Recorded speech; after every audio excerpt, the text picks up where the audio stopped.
Hello everyone, welcome to my channel new unlimited study. इस video में हम resources chapter second के बारे में पढ़ेंगे, जो आपके क्लास 10th का सेकंड चैप्टर है। अगर आप इस चैनल पर न्यू है तो सबसे पहले इस चैनल को लाइक एंड सब्सक्राइब करिए, जिससे आपको जो पिछले वीडियो है सोशल साइंस के, वो आपको आपके नोटिफिकेशन पर मिल जाएंगे। तो इस चैनल को लाइक एंड सब्सक्राइब करना ना भूले। तो हम इस चैप्टर का सेकंड पार्ट पढ़ने जा रहे हैं। पिछले वीडियो में मैंने आपको इसके फर्स्ट पार्ट के बारे में बताया, जिसमें एग्रीकल्चर के बारे में बताया, एग्रीकल्चरल क्रॉप्स के बारे में बताया।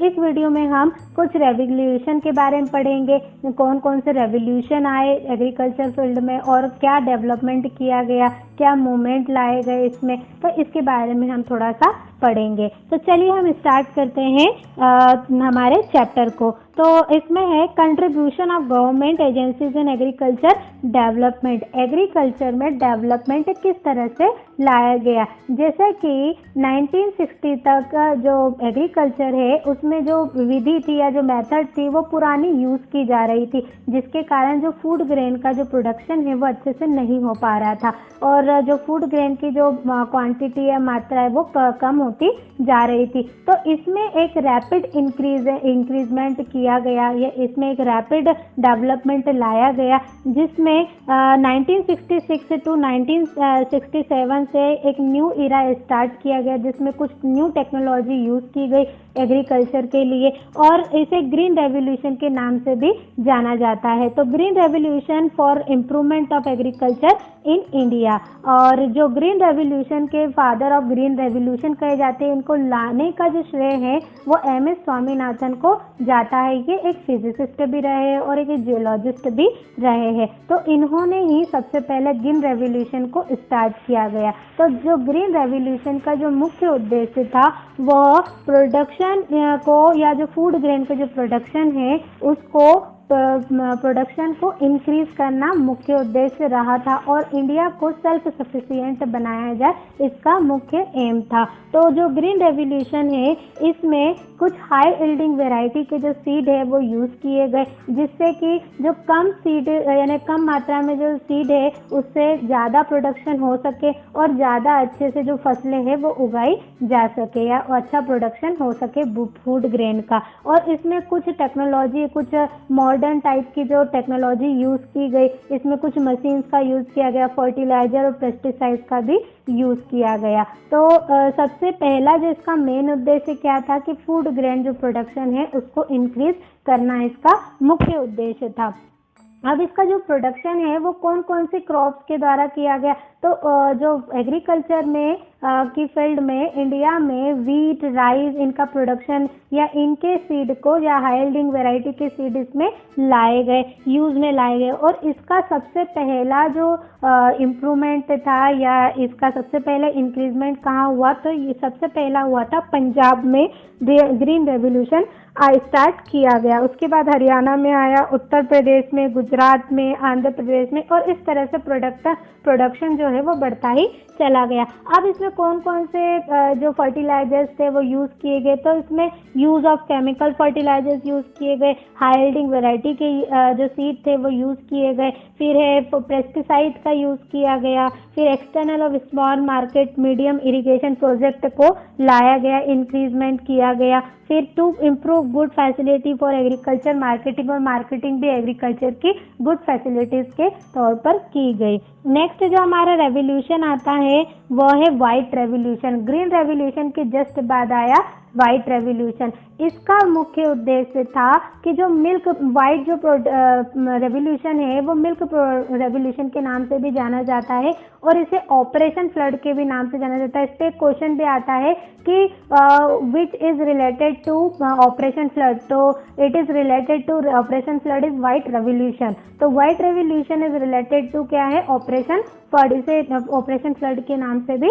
जाना जाता है। तो वाइट रेवोल्यूशन को जो लाए थे वो वर्गीस कुरियन जो थे व्यक्ति, उन्होंने इसे लाया था, जिसमें मिल्क का जो प्रोडक्शन है हमारे इंडिया में अच्छा हो सके। इसका एक मुख्य उद्देश्य ये रहा। तो जो व्हाइट रेवोल्यूशन है वो लॉन्च किया गया था 1970 में, ये लॉन्च हुआ था। और introduction of growth of milk production encourage Indian dairy farmers to keep more animals for increasing production of milk. इसमें मिल्क की जो प्रोडक्शन है उसको इनकरेज किया गया, जिसके द्वारा जो नई किस्म की जो गाय है उनका यूज़ किया गया। उनको दोनों को नई किस्मों की जो गाय है उनका पहले फर्टिलाइजेशन करवाया गया। फर्टिलाइजेशन के बाद एक न्यू नस्ल बनी, उस न्यू नस्ल के द्वारा ही इस मिल्क को प्रोड्यूस किया गया। तो इस तरह से मिल्क का जो प्रोडक्शन है वह हमारे इंडिया में सबसे ज़्यादा होने लगा। तो इस तरह से जो मिल्क का जो प्रोडक्शन है सबसे पहले स्टार्ट कहाँ से हुआ, तो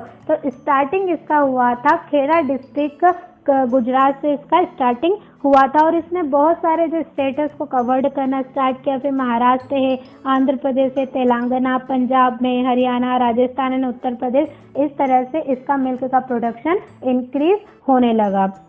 नेक्स्ट जो प्रोडक्शन है या जो नेक्स्ट जो रेवोल्यूशन है वो है पिंक रेवोल्यूशन।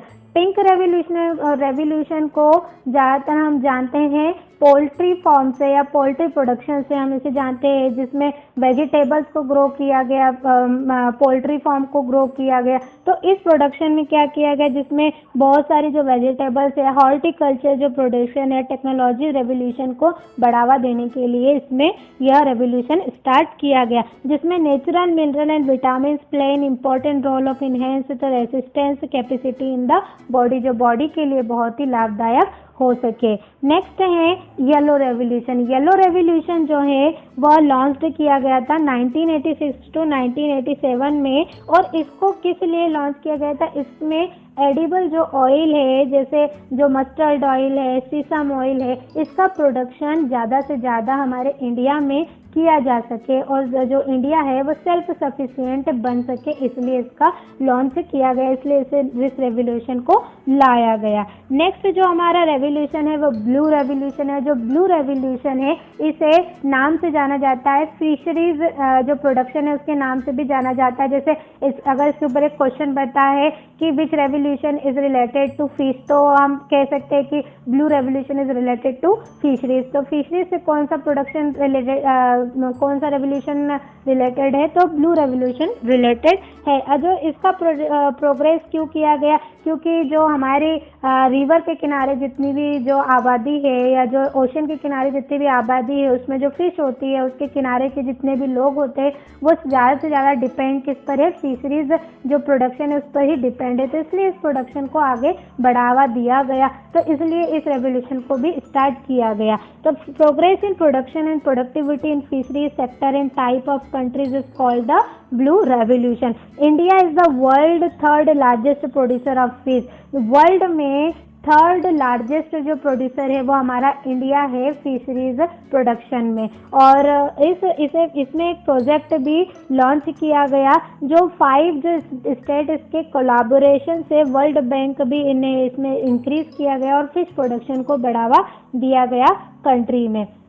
अब इसके बाद हम पढ़ेंगे हॉर्टिकल्चर क्रॉप्स के बारे में। हॉर्टिकल्चर क्रॉप्स वेजिटेबल्स क्रॉप्स होती है, कुछ मेडिसिनल क्रॉप्स को ग्रो करने के लिए ये जो प्रोडक्शन है उसका भी लॉन्च किया गया। इसमें कुछ India has a great potential of product producing horticulture crops like the fruits है, वेजिटेबल्स है, हर्ब्स है, एरोमेटिक्स प्लांट्स है, पीसेस है, स्पाइसेस है। एंड ड्यू टू ताज varieties of wide and variate climate, हमारे इंडिया में डिफरेंट टाइप्स की जो वेराइटीज़ है वो प्लांट्स की या मेडिसिनल प्लांट्स की पाई जाती है, जिसे हॉर्टिकल्चर कहा जाता है। और India is the world second largest producer of vegetables and fruit. जो इंडिया हमारा वर्ल्ड का सेकेंड लार्जेस्ट प्रोड्यूसर है वेजिटेबल्स एंड फ्रूट्स में। नेक्स्ट है हॉर्टिकल्चर डेवलपमेंट प्रोग्राम चलाया गया। इसे कब लॉन्च किया गया, इसके लॉन्च किया गया था, ये स्टार्टेड हुआ था 2005 में और इसे नेशनल हॉर्टिकल्चर सेंटर द्वारा स्पॉन्सर्ड किया गया था इस प्रोग्राम को। और इस प्रोग्राम का जो उद्देश्य था, मेन उद्देश्य क्या था इसका, कि this program include the production and marketing of horticulture product है। इसमें हॉर्टिकल्चर जितने भी प्रोडक्ट है या मेडिसिनल जो प्लांट हैं उनका प्रोडक्शन अच्छे से हो सके और उन्हें इंक्रीज किया जा सके, इस प्रोग्राम का मुख्य उद्देश्य था। अब नेक्स्ट हम पढ़ेंगे मिनरल्स के बारे में कि मिनरल्स है क्या। तो मिनरल्स जो होते हैं वो हमारी अर्थ के सरफेस में, मान लो कि ये अर्थ है और इसके अर्थ के सरफेस पर अर्थ की सरफेस से जो सबस्टेंस खुदाई करके या डिगिंग करके एक्सट्रैक्ट किए जाते हैं उन्हें हम क्या कहते हैं, मिनरल्स कहते हैं। जो हमारी अर्थ की सरफेस से जो सबस्टेंस एक्सट्रैक्ट करके निकाले जाते हैं उसे हम क्या कहते हैं, मिनरल्स कहते हैं। मिनरल्स जो होते हैं वो रॉक्स के बनाए होते हैं, जो रॉक्स होते हैं उसकी मिनरल्स रॉक्स की चट्टानों या रॉक्स के बने हुए होते हैं। तो मिनरल्स मैनली 2 टाइप से होते हैं, मेटेलिक मिनरल्स और नॉन मेटेलिक मिनरल्स होते हैं। तो थोड़ा हम इसको डिटेल में जानेंगे, मेटेलिक मिनरल्स क्या होते हैं, नॉन मेटेलिक मिनरल्स क्या होते हैं। तो मेटेलिक मिनरल्स वह मिनरल्स होते हैं जिनमें मेटल प्रेजेंट होता है। मेटल मीन्स धातु प्रेजेंट होती है और ये इलेक्ट्रिसिटी के गुड कंडक्टर होते हैं। क्या होते हैं ये, इलेक्ट्रिसिटी के गुड कंडक्टर भी होते हैं। और मेटेलिक जो मिनरल्स हैं वो भी कहाँ से एक्सट्रैक्ट किए जाते हैं, हमारी अर्थ की सरफेस से ही एक्सट्रैक्ट किए जाते हैं। अब ये मेटेलिक जो मिनरल्स है वो 2 टाइप से इनके सब डिवाइड किया गया है। इसमें 2 टाइप है, फेरस मिनरल्स और नॉन फेरस मिनरल्स। जो फेरस मिनरल्स होते हैं इनमें आयरन प्रेजेंट होता है, यानी आयरन जो होता है वो हाई क्वांटिटी में इसमें प्रेजेंट होता है। तो इसके एग्जांपल जो है वो आयरन और है, मैग्नीज और है, क्रोमाइट है, टंगस्टन है, पायराइट है। ये सारी चीज़ें जो है वो फेरस जो मेटल्स होते हैं उनमें प्रेजेंट होता है और इसमें आयरन की जो क्वांटिटी होती है वो सबसे ज़्यादा इसमें पाई जाती है, इसलिए इसे फेरस जो मेटल्स भी कहा जाता है।